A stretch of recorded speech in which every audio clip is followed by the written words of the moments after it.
So where are you? Yeah, I'm in MDC Brooklyn, in a little side room. This is the first time that I'm speaking about it. It's something that I'll never forget. Two men, once at the pinnacle of their respective domains, now find themselves sharing stories, meals, and chess games within the cold, unyielding walls of a Brooklyn detention center. It's a scenario that feels ripped from the pages of a darker comedy, yet this is no fiction. It's the reality for Sam Bankman-Fried, the disgraced figurehead of the digital currency world, and Sean Diddy Combs, the music and entertainment mogul turned controversial detainee. Both now reside in the same high-security unit of the Metropolitan Detention Center in Brooklyn, a place notorious for its harsh conditions and roster of infamous inmates. How did these once dominant figures end up in such a stark and unforgiving environment? And what common ground could they possibly share? Strap in, because this tale is as unpredictable as it is compelling. But, no one wants to be in prison. And you can imagine what happens when you take sort of 40 people, all of whom have been at least charged with crimes, and lock them in a single room for years on end and throw out the key, which is the most trivial things become all that people have left to care about. Now, if you're wondering how we got here, let's rewind for a second. For months, Diddy has been at the center of a storm of accusations, ranging from misconduct to orchestrating elaborate, highly disturbing gathering rings that have left a trail of allegations spanning decades. But what's making waves now is the theory that his mother may have played a much bigger role in all of this than anyone initially suspected. The FBI's warrant is reportedly based on evidence that suggests Janice's involvement goes beyond just being a bystander. We're talking about accusations that she may have been instrumental in creating an environment that allowed all of this chaos to unfold. But how deep does this go? And what exactly has she been accused of doing? Oh, Minnie. I've had a lot of time to reflect on how to communicate. And in retrospect, I think I was not effective at communicating, especially when the crisis first hit. And, in the months thereafter, I made a mistake I often make. I get swept up in details and forget to communicate the bigger picture. According to insiders, the FBI has been meticulously compiling evidence for years, and it's not looking good. There are whispers, alleged photographs, testimonies, and even old recordings that paint a picture of a woman who knowingly or unknowingly contributed to her son's troubled legacy. Remember those infamous parties everyone's been talking about? The ones that allegedly involved some seriously questionable behavior? Well, it's now being alleged that Janice may have had a hand in organizing similar events in the past, long before Diddy became the larger-than-life figure we know today. And it doesn't stop there. Some sources claim that these gatherings were not only attended by a mix of high-profile individuals, but also normalized certain behaviors that have now come back to haunt the family. Just incredible. And, it brings into context our whole system of innocent until proven guilty. Why is he not being given bond? And, we could debate that all day long. Of all people that's unlikely to flee or get away, well, he's got the resources to flee, but he's so recognizable. And isn't he innocent until proven guilty? Well, yeah, but, we have to recognize there are degrees of innocent until proven guilty. Let's talk about the role of Janice and Diddy's upbringing. From the outside, she's always been portrayed as a fiercely protective mother who did whatever it took to provide for her family after Diddy's father passed away. Janice raised him and his siblings on her own, working tirelessly to give them opportunities she never had. But here's where things get murky. Several of Diddy's childhood friends have come forward in recent months, sharing anecdotes about what really went on behind closed doors. One story in particular has been making the rounds. A childhood friend of Diddy, Tim Patterson, recently spoke out in a documentary, claiming that the Combs household was a hub of late-night gatherings where anything could happen. According to Patterson, these events were far from your average neighborhood get-togethers. He described a world where lines were blurred, and what might have been seen as unacceptable elsewhere was just another Saturday night at the Combs home. It's a legitimate concern. No judge wants to wake up and read the headlines the next day, oh, they treated this guy special and they gave him bond, and now he's gone and he fled from justice. So that's what's in the back of most judges' minds. On the other hand, we deal with cases where clients have significant funds sometimes, and sometimes where there's money, you can craft a unique solution. Years ago, it was the ankle bracelet and the ankle monitor. Patterson didn't hold back in his recollections. He detailed how, as kids, they were allegedly exposed to things they didn't fully understand at the time but now see as deeply troubling.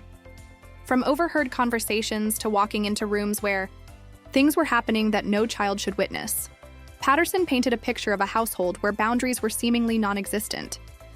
And while he stopped short of directly implicating Janice in any illegal activity, he made it clear that her role as the head of the household meant she had to have known what was going on.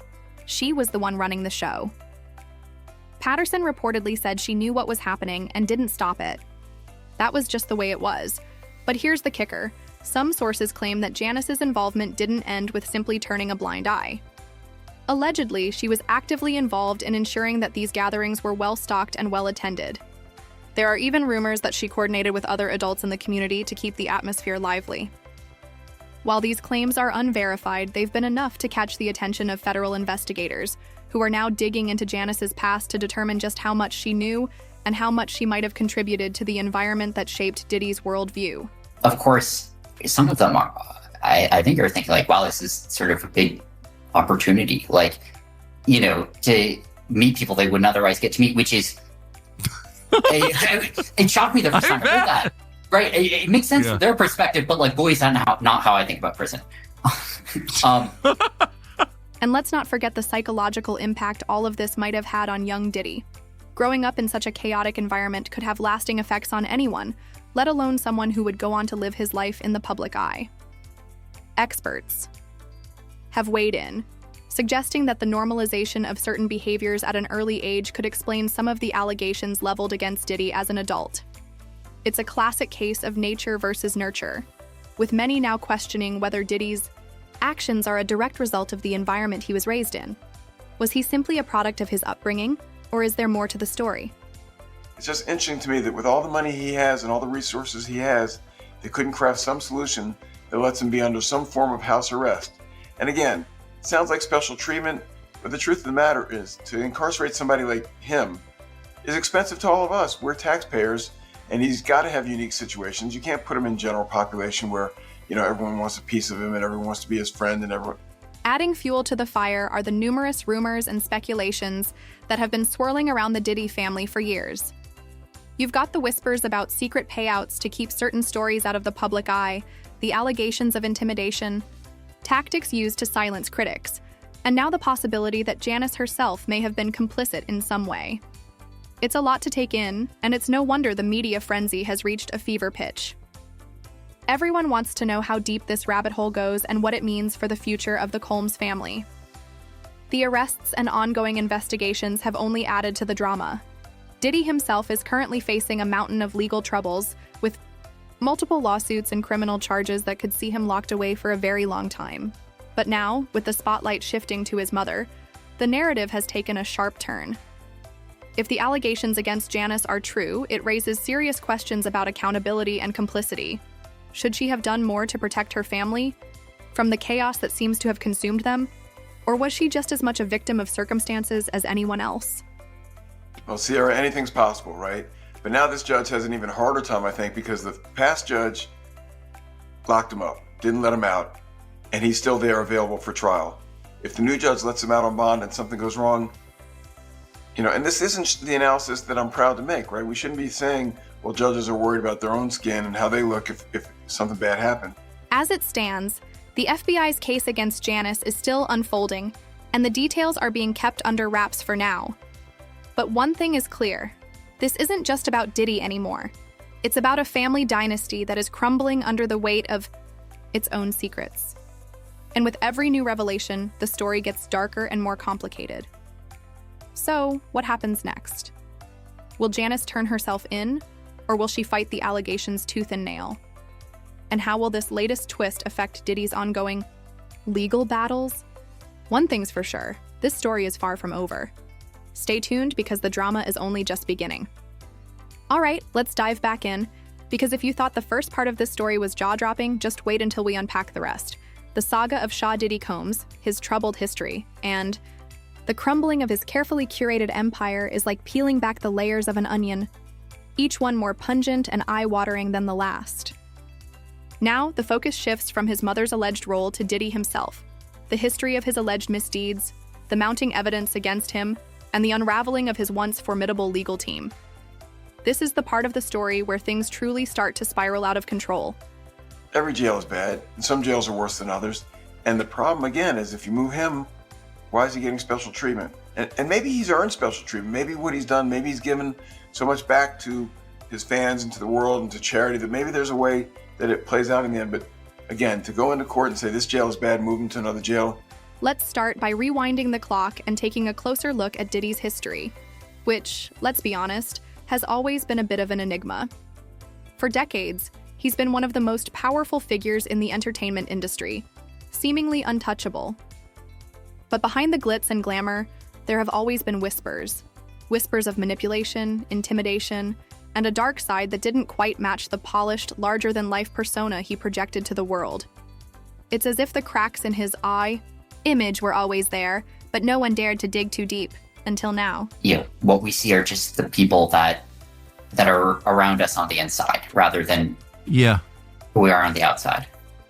The accusations against Diddy go back years, even decades. They paint a picture of a man who allegedly used his influence and resources not just to build an empire, but to control those around him. Some of the earliest rumors surfaced in the late 90s and early 2000s, but they were often dismissed as the price of fame. After all, those were the golden years of Bad Boy Records. Diddy was churning out hit after hit, producing for artists like the Notorious B.I.G. and Faith Evans, and redefining what it meant to be a hip-hop mogul.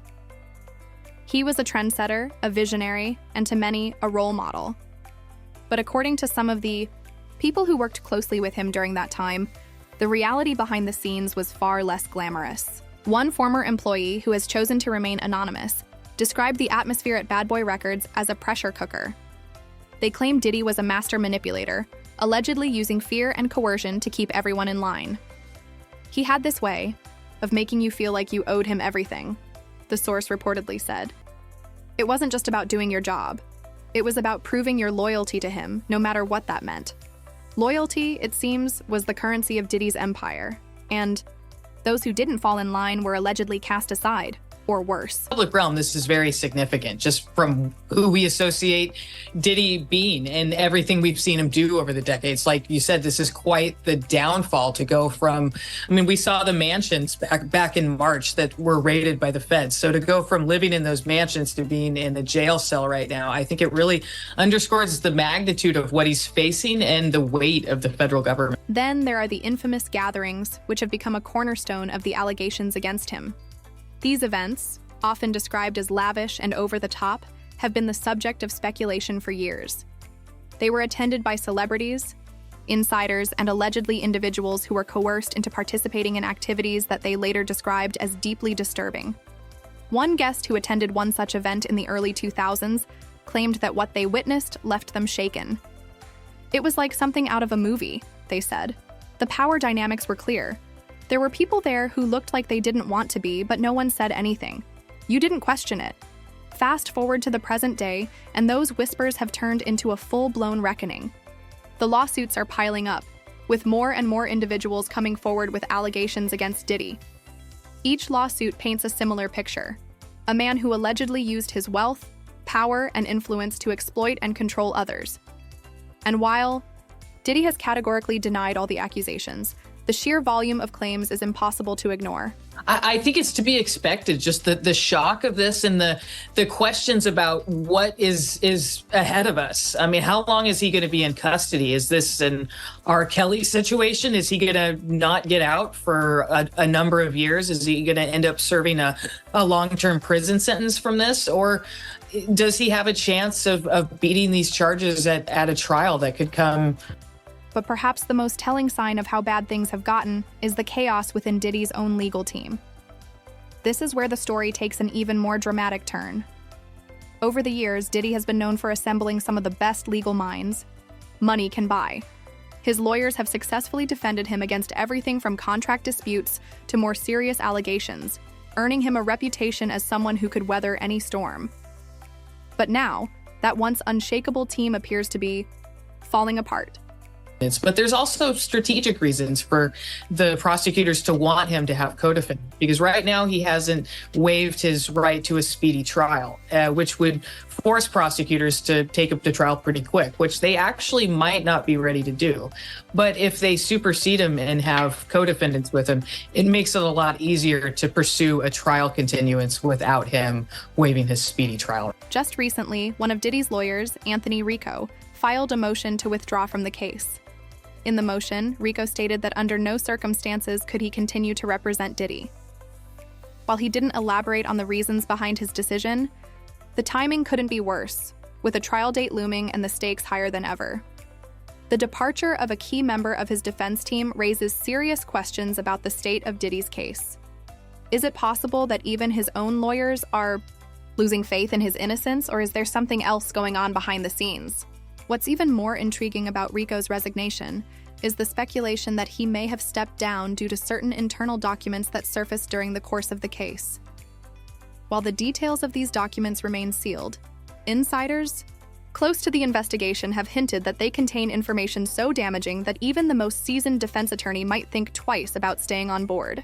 Some are even suggesting that these documents could include correspondences or records that directly contradict Diddy's public denials, creating a potential ethical dilemma for anyone defending him. If true, this would explain why Rico's departure felt so abrupt. This was clearly about more than just a difference in legal strategy. Both sides in the Sean Diddy Combs case have until today to give answers for how the music mogul has been communicating from jail. Combs appearing in court last Friday seeking bail while he awaits trial. He's been held at the Metropolitan Detention Center in Brooklyn since September. And as the drama surrounding Diddy Combs and his family continues to unfold, we can't help but wonder, how much did Janice Combs really know about the alleged events, and to what extent was she involved? Moreover, how will Diddy's ongoing legal battles and the crumbling of his once formidable empire impact his family and the broader entertainment industry? Share your thoughts and theories in the comments below. Let's keep the conversation going as we await the next chapter in this astonishing saga. Until then, stay tuned and don't forget to like, share, and subscribe for more celebrity gossip and updates. Goodbye for now.